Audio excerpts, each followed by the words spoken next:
साथियों नमस्कार। जय पहाड़ जय पहाड़ी। और जैसा आपको पता ही है कि केशव थलवाल वाला जो प्रकरण है वो इस समय उत्तराखंड का ही नहीं देश और विदेश में सबसे ज्यादा चर्चित जो है प्रकरण है इस समय। और इसमें जो है जो केशव ने आरोप पुलिस पर लगाए हैं, खासतौर पे जो इंस्पेक्टर धर्मेंद्र रौतेला है लमगांव थाने का, और जो बाबू खान है सब इंस्पेक्टर लमगांव थाने का, जिस तरह से उत्पीड़न किया है उसको मैं दोबारा रिपीट न करते हुए मैं मामले की सत्यता को जानने के लिए केशव की मां के साथ पहुंचा हूं कि वो ही बताएंगी कि सच्चाई क्या थी। क्योंकि पुलिस जो बता रही है, पुलिस ये कह रही है कि केशव की मां और बहन की शिकायत पर उन्होंने ये सारी कार्रवाई की है। मैं जगह का नाम नहीं बताऊंगा क्योंकि केशव की मां, बहन, परिवार को अभी भी पुलिस अधिकारियों द्वारा एक तरह से उत्पीड़न उनका किया जा रहा है, उनको थाने में बुलाया जा रहा है। और मैं समझता हूं कि थाने में इसलिए बुलाया जा रहा होगा कि वहां पर एक फर्जी वीडियो बनाकर, जैसे पुलिस करती है, इनका वीडियो जारी कर दिया जाएगा कि इनको कोई शिकायत पुलिस से नहीं है। तो इससे पहले ऐसी कोई फर्जी हरकतें करे, हम आपके सामने सच्चाई को ला रहे हैं। आप केशव की मां हैं, क्या नाम है आपका? अब आप ये बताओ कि जो ये पुलिस वाले कह रहे हैं कि आपकी शिकायत पर और आपकी बेटी की शिकायत पर उन्होंने इस पर मुकदमे दर्ज किए हैं, आखिरकार हुआ क्या था? ये था कि किसी आदमी के द्वारा हमने धमकी मिल गई थी कि तुम्हारी बेटी की वीडियो वायरल कर दूंगा। मेरे बेटे को भी बताएगा ये फोटो असली वीडियो। फिर उसने आपकी बेटी के लिए? हाँ, बेटी के लिए, उसकी बहन है, केसर की बहन, उसके बारे में गलत समझ बोला। उसके बारे में भाई को गुस्सा आ गया, आता ही वो हाथ भाई को गुस्सा, उसने बोल दिया घर में आके तुमने ऐसे क्यों करा। माँ मुझे कहा सुनी हुई, मैं डर गई। मैंने पुलिस वालों से मदद मांगने के लिए थाने में गई कि सब उसको समझा दो। अब उन्होंने सीधा मुकदमा डाल दिया। अपने बेटे के ऊपर कोई मुकदमा नहीं डालता, मैंने तो खाली समझाने की बोला था कि समझा दो। अब आप मुझे ये बताओ कि क्या उस मामले की, जो आपकी बेटी के साथ कोई व्यक्ति ब्लैकमेलिंग कर रहा था, उसकी शिकायत आपने लमगांव थाने को की भी थी? लमगांव थाने में की थी मैंने 2 साल पहले। जयवी रामगढ़ है, कैरी का, और उसकी फोटो मैंने देख भी ली थी कि अब फिर बोला कि हम उसको पकड़ लेंगे। लाए भी उसको, पकड़ के उसको थाने में, जिस दिन उसको पकड़ के लाए थे थाने में, उस दिन मुझे नहीं बुलाया कि मैं आमने सामने नहीं करा कि अब मेरे को बोला गया कि अब नहीं करेगा वो ऐसे। जो आपकी बेटी के साथ या आशीष थलवाल की बहन के साथ, केशव थलवाल की बहन के साथ जो बदतमीजी कर रहा था, उसको पकड़ के लाए थे जी, और आपको नहीं बुलाया गया? मैं उस दिन नहीं बुलाया, आपने सामने हमको कह रहा ही नहीं। अच्छा, चलो ये बात हुई। अब आप ये बताओ कि ये तो सारी दुनिया ने सुन लिया है कि किस किस तरह का उत्पीड़न केशव का हुआ, धर्मेंद्र रौतेले ने क्या किया, बाबू खान ने क्या किया, ये सब कुछ सारी दुनिया ने सुन लिया है। आप ये बताओ कि जब ये अरेस्ट किया गया उसके बाद आप पुलिस की मदद के लिए गई कि अब आपने क्यों फंसाया? आप किसके पास गई? कि आपने उसको क्यों फंसाया, किसके पास गई आप? करना ही नहीं चाहते, मेरे बेटे को पकड़ा उसने। आप किसके पास गई? ऐसो के पास। कौन था ऐसो? तीसरे दिन पता चला मुझे। ऐसो कौन था वहाँ पे? धर्मेंद्र रौतेला। ये खुद ऐसो है वहाँ पे लमगांव में? इसके बाद इसने क्या कहा? उन्होंने कहा कि वो तुम्हारी वजह से थोड़ी पकड़ा गया है, तो पुलिस वालों को गाली देता है इसलिए पकड़ा गया। अच्छा, धर्मेंद्र रौतेला ने आपसे ये कहा कि ये पुलिस वालों को गाली देता है इसलिए हमने इसको फंसा दिया है? बताया हमने कि उसके कर्मों की सजा उसको मिल गई है। तो आपने धर्मेंद्र रौतेला को ये नहीं पूछा कि चलो तुमने फंसा भी दिया है तो तुमने उसको मारा पीटा क्यों, उसके साथ इस तरह के कुकृत्य क्यों किए? जेल में जाने के बाद पता चला इसको कि अब ये तरह के, उन्होंने हमको इतना डरा दिया था कि अगर आप किसी मीडिया के पास गए, ये कौन डरा रहा था आपको? ये सीओ मैडम है ना, ये नई टिहरी में। कौन है, क्या नाम है इनका? नाम तो मुझे पता है। सीओ टिहरी नरेंद्र नगर कहाँ बैठती है? नई टिहरी। नई टिहरी बैठती है। एसटीडी ऑफिस के ऊपर। ठीक है ठीक है ठीक है। तो उसने क्या कहा आपको? उन्होंने कहा, उन्होंने ढूंढ आदमी बुलाया हमको। हाँ बुलाया? कई बार कहीं नहीं बुला रहे हमको बार बार। अच्छा, सीओ मैडम ने बुलाया? जी। कि और यहाँ पे काम है आपको आपको बेटे के बारे में कुछ जानकारी देनी है। हम चले गए माँ बेटी नाम पे किराया ना कुछ बड़ी कुछ ना कुछ ज़्यादा करके बुला के टाइम बता रहे फिर बोल रहे कि अगर तुमने मीडिया को बोला तो तुम्हारा बेटा हमेशा के लिए जेल में रहेगा। ये शेयर करने में बोला अच्छा अच्छा अच्छा। हम डर गए कि छूट जाएगा तुम्हारा बेटा 2-4 दिन में छूट जाएगा तुम्हारा बेटा। फिर मैं चक्कर काट के गई हर तीसरे दिन एसपी ऑफिस में कि छोड़ दो मेरे बेटे को क्यों पकड़ा इतना गुंडा भी नहीं है वो इतना उसने कत्ल थोड़ी किया है किसी का कि ना उसने कत्ल कुछ नहीं किया आपका बेटा अच्छा है सुधरा हुआ है पर हम उसको थोड़ा डराने के लिए रखा हुआ हमने डराने के लिए हमने बहुत छूट जाएगा 2-4 दिन में बहुत ज्यादा दिन हो गए तब बोल रहे कि आपको छूटेगा ही नहीं आपको ये सीओ मैडम ने आपको क्या बोला कि हमने क्यों डाला इसके अंदर? यूँ बोला कि वो पुलिस वालों को गाली देते हैं कहाँ पर देता है गाली? या खिड़की में आके खिड़की में आके गाली देता है? किसको दी गाली? एसपी को ये पुलिस वालों को गाली देते हैं कहाँ पे दी गाली? उसका कोई एविडेंस था पुलिस वालों के पास? कहीं कहीं नहीं। कोई वीडियो था दिखाया उन्होंने कि गाली देते हुए कोई चीज थी? यार उन्होंने बोला मेरे पास कि हमारे पास वीडियो है अच्छा कि गाली देता है इसलिए हमने इसको फंसा दिया। इसलिए फंसाए कि आपकी वजह अच्छा से नहीं फंसा ठीक हो गया। अब आप ये बताओ कि ये कुछ दिन पहले ही जेल से बाहर आ गया है, उसके बाद क्या पुलिस वाले आप अभी भी आपको परेशान कर रहे हैं? हाँ बार बार फोन पे बोल रहे प्रधान जी को कि इनको बुलाओ इनको बुलाओ कहाँ बुला रहे हैं? मैं थाने पे ना कौन बुला रहा है? ये पुलिस वाले नाम होगा उसका, कौन है? धर्मेंद्र रौतेला बुला रहा है? बाबू खान बता रहा है? कौन है बुला रहा है? थाने में वही बुला रहा है। आपको फोन कौन करता है? ये प्रधान जी को कौन प्रधान? हमारे यहाँ पे नहीं पता कारण उसके माध्यम से बुलाते हैं। अच्छा अब आप क्या चाहते हैं आगे क्या? अब आप क्या चाहते हैं, क्योंकि अब ये पूरे समाज को ये बात पता चल चुकी है, उत्तराखंड में भी चली है, पूरी बात ये देश में फैल गई है, विदेशों तक फैल गई है और सब चाहते हैं कि केशव खलीवाल और उसके परिवार को न्याय मिलना चाहिए और आगे इस तरह का उत्पीड़न पुलिस के माध्यम से बिल्कुल बंद होना चाहिए और ऐसे पुलिस वालों को जेल की सजा उनको मिलनी चाहिए। तो अब आप ये बताओ कि आप क्या चाहते हैं?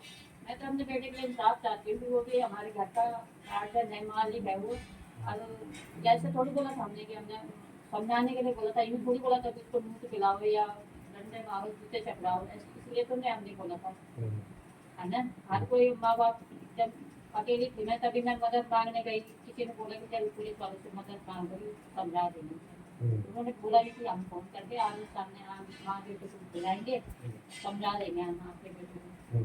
अब तो चोरी छुपे उसको पकड़ रहे तब उसको उसके साथ गलत व्यवहार कर रहे हमें तो न्याय मिलना चाहिए कि हम मुँह तो अरे वो अपने ऊपर झूठा इल्जाम क्यों लगाएगा मुँह खिला बोलना और खिलाने बराबर एक ही बात हुई ना। इतनी बड़ी बात कौन बोलेगा झूठ झूठ की अब क्या सजा चाहते हैं आप उनको कि पुलिस वालों को क्या सजा होनी चाहिए? न्याय मिलना चाहिए नहीं न्याय में क्या चाह रहे हैं आप? इनको फांसी की सजा हो जाए, इनको उम्र कैद हो जाए, इनकी वर्दियां उतर जाए या जो कुकृत्य उन्होंने इसके साथ किए वही उसके साथ किया जाए?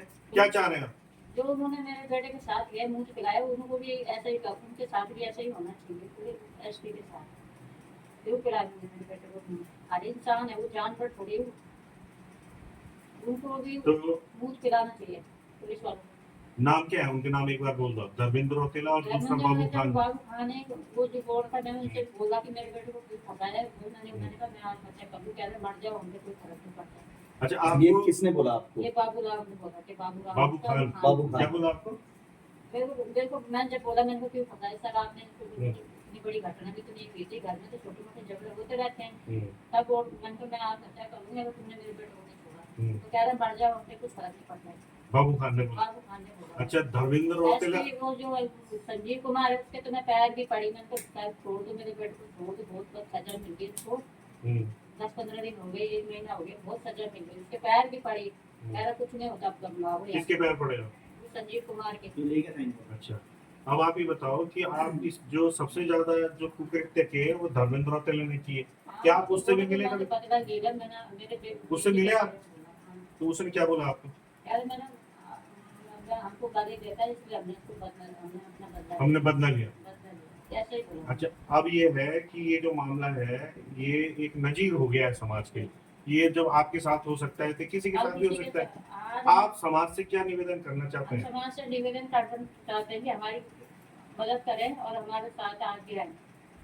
कल आज तो मेरे बेटे के साथ हो गया, आज उन्होंने मुँह पिला दिया, गरीब समझ के कि इसके आगे पीछे कोई है ही नहीं, बाप नहीं, भाई नहीं उसका, इसीलिए उसको फंसा दिया, मुँह पिला दिया, जो भी पिलाया उन्होंने जूते चटवाए। कल किसी और के साथ ना हो, बस ये न्याय चाहती हूँ कि पुलिस वालों को कड़ी से कड़ी सजा मिले। उन्होंने जो मेरे बेटे के साथ किया, मुझे पिलाया। बिल्कुल, जो पुलिस वाले भ्रष्ट हैं, हैं? सरकार से यही चाहते हैं कि, और जितने पुलिस के प्रशासनिक अधिकारी हैं, इनसे यही चाहते हैं कि जो भ्रष्ट हैं, जिन्होंने ऐसा किया है, कृत्य किया है, देखा अपराध करता है कोई तो उसके लिए प्रावधान भी है। कोई तो पुलिस को खुलेआम गाली देके घूम रहा है, लाइव वीडियो देके घूम रहा है, उसमें पुलिस कोई कार्रवाई नहीं करती है, और ऊपर से अगर कोई सच्चाई सामने दिखाता है सोशल मीडिया में तो उसके ऊपर विभिन्न धाराओं में केस दर्ज करके मुकदमे दर्ज कर देती है। तो बहुत बड़ा दुर्भाग्य है उत्तराखंड में। उत्तराखंड के जो लोग हैं यहाँ पे, यही सुरक्षित नहीं है। वो भी अपनी उत्तराखंड पुलिस जो एक बहुत ही सम्मानजनक स्थिति में जिसको हम लोग देखते हैं, और आज जिस प्रकार से ये सुनने में आ रहा है कि बाबू खान और वो रौतेला, क्या नाम है उनका, धर्मेंद्र रौतेला, जो उन्होंने एक कृत्य किया है, ये बहुत दुर्भाग्यपूर्ण है। कहीं ना कहीं हमारे पूरे उत्तराखंड पुलिस को शर्मसार होना पड़ रहा है। ये हम नहीं कह रहे, ये उनकी माताजी कह रहे हैं। और हमने उनका एक वीडियो देखा था इनके बेटे का, तो वो भी कहीं ना कहीं अपने आप में एक सच्चाई बयां करता है कि आदमी को जब पीटा जाता है, मारा जाता है, तो गड़बड़ में बोलदन की डोरावाना आदि में पेशाब भी निकल जाती। आदमी हो जानवर हो, जब कहे जानवर से मारता हूं तो भी पेशाब करता हूं जानवर। तो इंसान हो चाहे जानवर हो, जब मार पड़ती है तो आदमी कहीं ना कहीं अपने होशाबाश खो देता है, और उससे अगर कृत्य करवाए तो बहुत दुर्भाग्यपूर्ण था।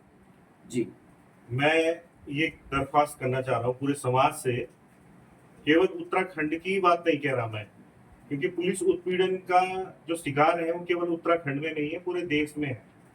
तो मैं आप सभी देशवासियों से और विदेशों में भी जहां ये वीडियो देखा जा रहा है, आप सभी लोगों से निवेदन कर रहा हूं कि पुलिस उत्पीड़न के इतने मामले सारे थानों से कुछ ना कुछ मामले हमारे पास आते रहते हैं। मैं आपको एक डेट देने वाला हूं बहुत जल्दी, जिस दिन आपको एक, मैं कहूंगा ऐसा जुलूस निकलना चाहिए, ऐसी भीड़ उस दिन ऐतिहासिक इकट्ठा होनी चाहिए कि उत्तराखंड की जो धामी सरकार है उसको ये आभास हो कि उसके कार्यकाल में कैसे कैसे कुकृत्य पुलिस कर रही है, जो कि कानून की रखवाली है।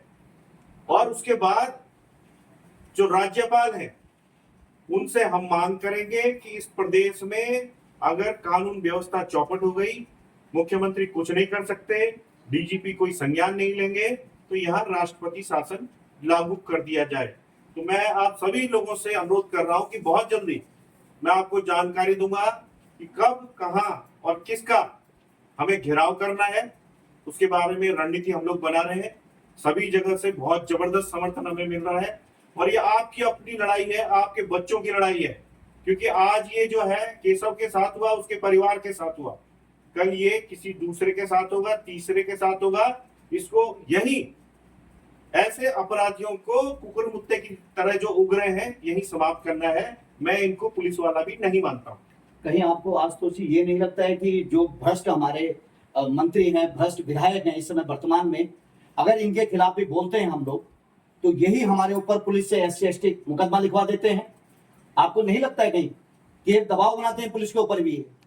बिल्कुल, देखिए SC/ST के मुकदमे का शिकार आप खुद हैं। पिछले साल मुझे जेल भेजा था, मुझ पे SC/ST का मुकदमा लगाया, बोला कि मैंने वर्दी फाड़ दी। तो हम अपने लिए इंसाफ की बात ही नहीं कर रहे हैं, क्योंकि हम तो देखिए सक्षम है, और मैं तो कुछ एडवोकेट भी हूं, तो मैं तो अपनी लड़ाई लड़ लूंगा। लेकिन मैं आपकी बात कह रहा हूं कि ऐसा अगर आपके साथ होगा तो फिर आप कैसे इन चीजों को झेलेंगे। और ये हिम्मत वाली बात है कि केशव ने आत्महत्या नहीं की, और हमने उसकी उसको मां ने रोका, की। न मां ने की, न परिजनों ने की। हमने उनको दिलासा दिलाया कि आप आत्महत्या बिल्कुल मत करना, हम आपको इंसाफ दिलवाएंगे। और मैं चाहता हूं कि अगर मुख्यमंत्री धामी के बस का इस प्रदेश को चलाना नहीं है, प्रधानमंत्री मोदी, गृह मंत्री अमित शाह इस बात का संज्ञान लें और इस प्रदेश में जो है राष्ट्रपति शासन लागू हो जाए। अगर वो कोई कार्रवाई नहीं कर रहे हैं तो राज्यपाल यहाँ से संस्तुति करके जो है केंद्र को भेजें और यहाँ राष्ट्रपति शासन लगा दिया जाए। धन्यवाद। जय पहाड़ जय पहाड़ी जय उत्तराखंड जय उत्तराखंड क्रांति दल। जय परशुराम।